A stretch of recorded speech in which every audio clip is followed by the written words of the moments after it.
Power down your Apple iPhone SE smartphone. Eject the nano SIM card tray.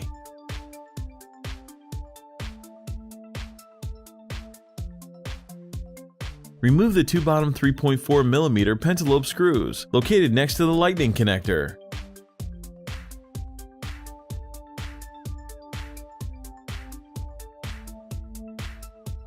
Place a suction cup near the home button.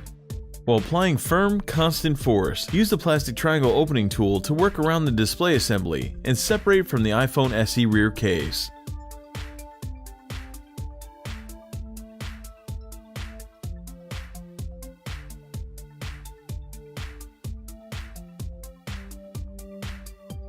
Just like the iPhone 5S, lurking beneath the iPhone SE display is the Touch ID cable.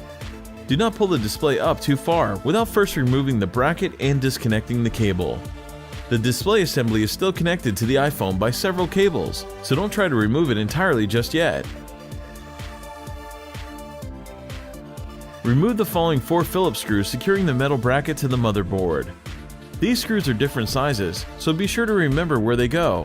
Use the fine-tip curved tweezers to remove the metal bracket and disconnect the LCD, digitizer, and front camera and proximity sensor cables.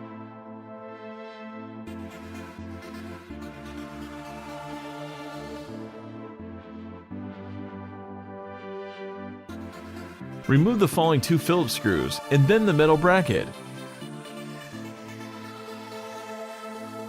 With the spudger, detach the iPhone SE 3.8-volt battery from the logic board.